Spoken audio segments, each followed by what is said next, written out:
We will implode more patriotic news. Thank you. Wasserman Schultz going to mental hospital after what she did overnight, desperate to escape arrest. The biggest story this week was the arrest of Pakistani Muslim and longtime aide of Debbie Wasserman Schultz, Imran Awan. Earlier this year, Awan and his two other brothers were caught trying to leave the country with stolen laptops that contained top-secret information from various congressmen. Shortly after the brothers were arrested, a criminal investigation commenced and Imran realized that he was going to go to jail for a very long time. In his attempt to avoid facing justice, Awan tried to flee the country but was picked up by police at the Dallas International Airport. This, of course, is scandalous, to say the least, and it was turned up another few notches after Imran hired his lawyer. The lawyer that was hired to defend Imran was no other but a close Clinton family associate and lawyer, Chris Gowan. Here is more from Conservative Review. In 2012, Gowan went to bat for Hillary Clinton aide Huma Abedin, whose family is deeply connected to the Muslim Brotherhood. After GOP reps explored Abedin's nefarious ties, Gowan pledged to stand with Huma. Along with his private practice, the longtime Clinton aide is also an adjunct professor at American University Washington College of Law, where he teaches courses on legal ethics and law practice management. Gowan's Clinton connections are intriguing on another level, given that Awan's employer in the House, Representative Debbie Wasserman Schultz, remains a close Clinton confidant. The former Democratic National Committee chair resigned from her position after emails surfaced alleging she attempted to tip the scales of the Democratic primary in Clinton's favor. Wasserman Schultz was also the 2008 campaign co-chair of Hillary Clinton's first failed run for president. Reading this, you would think that the mainstream media would be reporting this story nonstop, but that has not occurred at all. In fact, ABC, NBC, and CBS have dedicated a whopping 37 seconds to this political scandal. Of course, that seems ludicrous, but it is obvious that the mainstream media does not want to get to the bottom of this at all. However, that has not stopped Americans from pressing for more information, and the heat is getting Debbie Wasserman Schultz.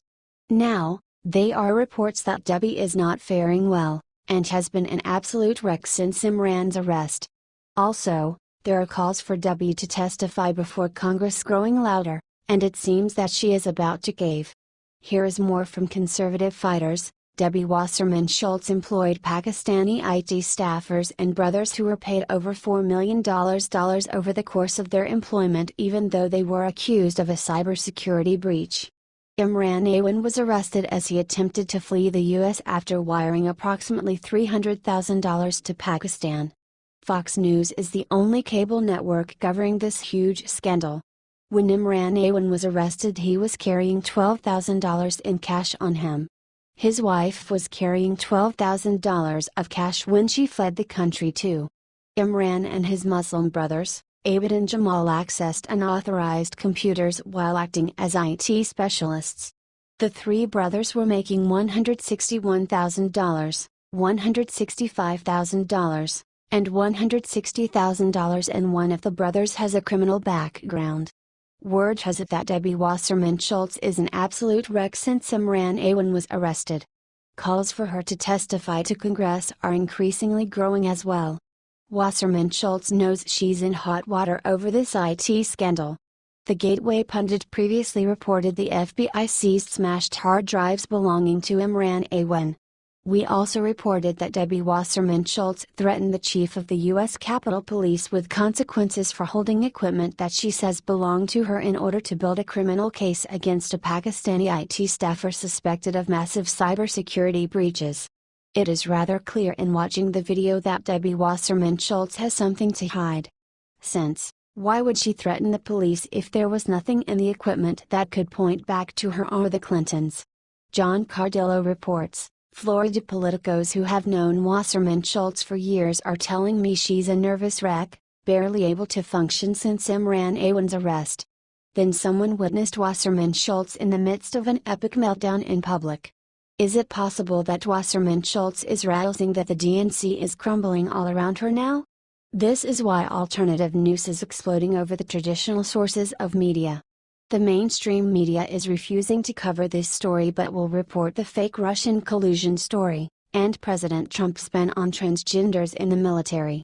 They will do anything they can to stop the real truth of what is happening in our government to be revealed. W. Wasserman Schultz holds the key to many answers that the American people deserve to know. Hopefully, by keeping the pressure on Wasserman Schultz, she will crack and we can get to the bottom of the DNC corruption once and for all. Share if you want the truth exposed. H.T. Conservative Fighters.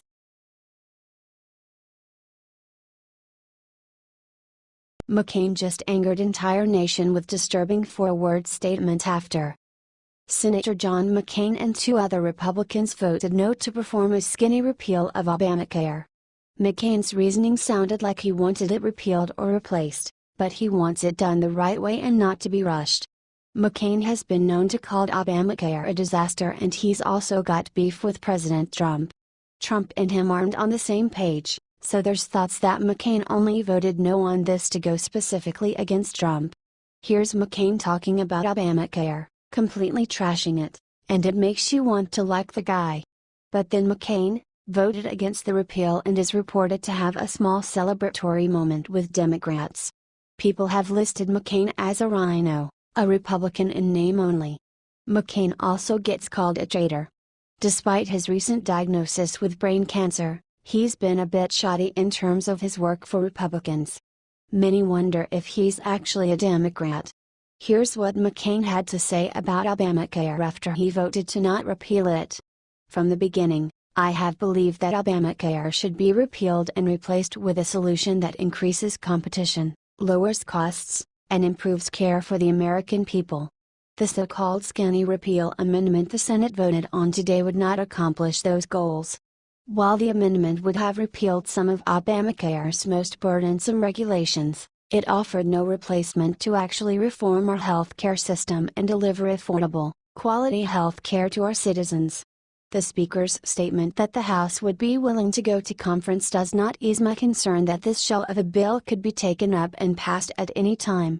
I've stated time and time again that one of the major failures of Obamacare was that it was rammed through Congress by Democrats on a strict party line basis without a single Republican vote.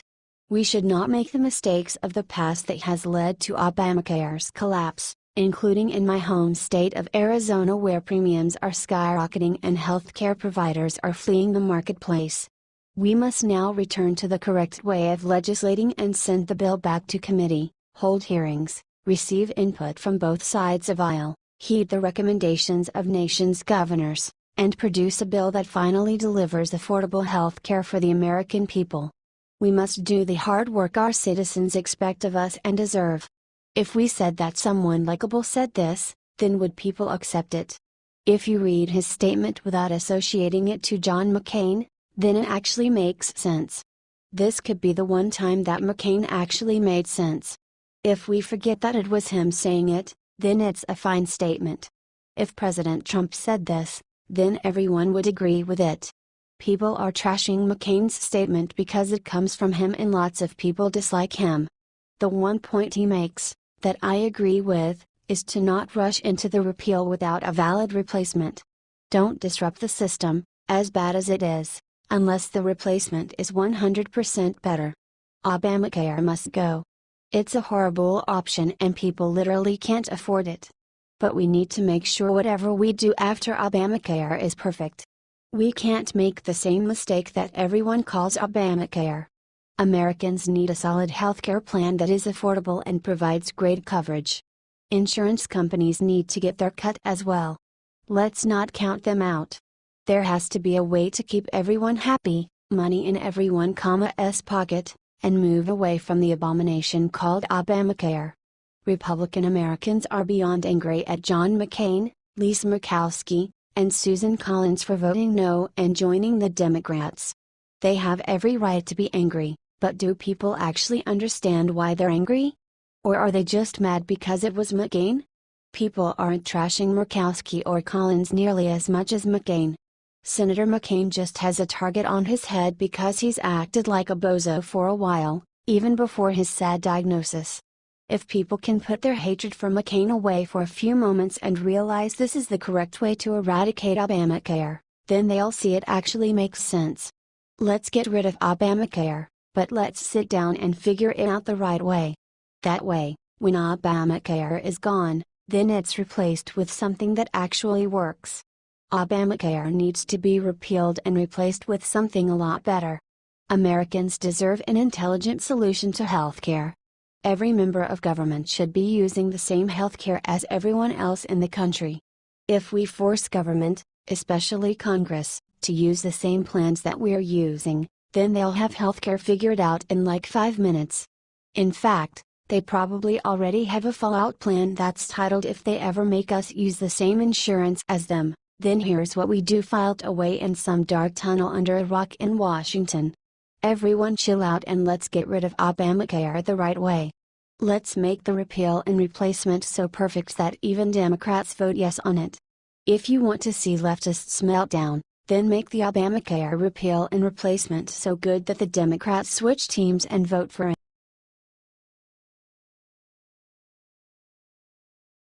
Trump just unleashed hell on McCain today for intentionally messing up Americans with his vote.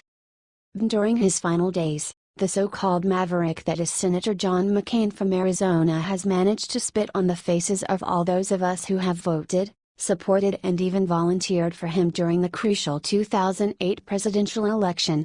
The very election which handed the nation over to a charlatan like Barack Hussein Obama. During the wee hours of July 28, 2017, Republican Senator John McCain along with his fellow GOP traitors, Lisa Murkowski and Susan Collins, voted against the Obamacare skinny repeal in the Senate. Both ensuring the Obamacare failure and the economic fallout that it will bring, not to mention earning the ire of our president, Donald Trump. McCain cast a crucial no vote just 2 days after a dramatic return to the Senate floor during which he called on his colleagues to work together on major issues.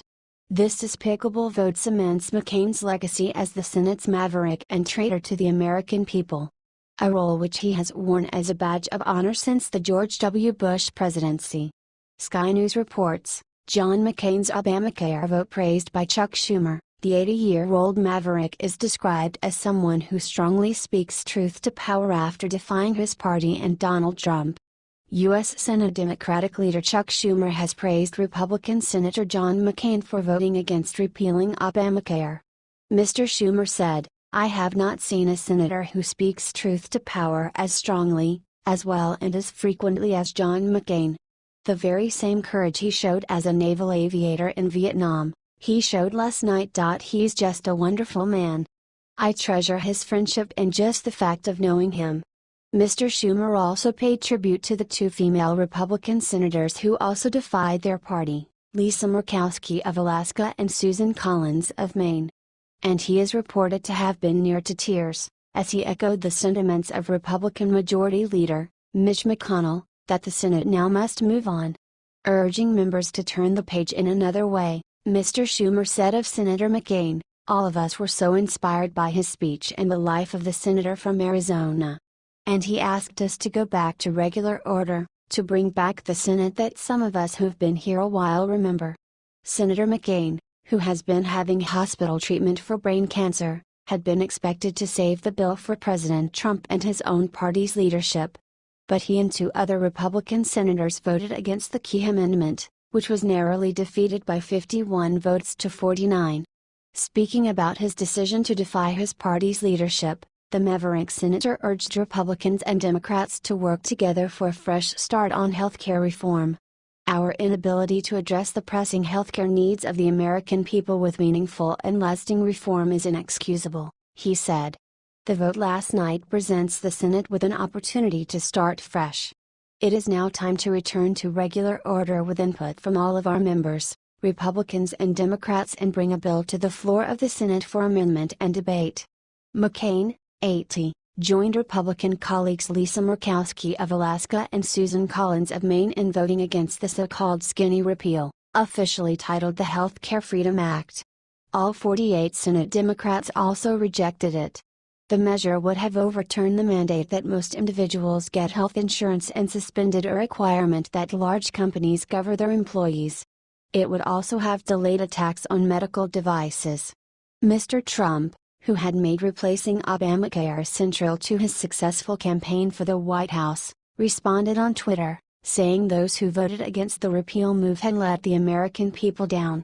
A longtime opponent of Obamacare, Mr. McCain said soon after the vote in the early hours of Friday morning, "From the beginning, I have believed that Obamacare should be repealed and replaced with a solution that increases competition, lowers costs, and improves care for the American people." The so-called skinny repeal amendment the Senate voted on today would not accomplish those goals. First, I would like to say that I offer Senator McCain my sincerest prayers and hopes that he makes a speedy recovery from this awful disease that has plagued him. But putting all that aside, it's now time to call a duck by its name. Yes, McCain was a maverick when W was president, and now he has gone full traitor under President Trump. But oddly, during the Obama years, he was mostly silent on every idiotic policy the Marxists in the Democrat Party wanted to shove down the throats of the American people. McCain is suffering from a devastating type of cancer where not many live to tell about it, but when it was time to get the treatment, he went to the Mayo Clinic, which is one of the best hospitals and research centers in the nation. He didn't go, nor hasn't gone in decades, to the VA hospital, which is run by the very entity he thinks should run the medical system for us peons: the United States government. Haim claim, "If it's not good enough for you, it's not good enough for my family." Please share if you want to see McCain treated at the VA hospital like all other veterans.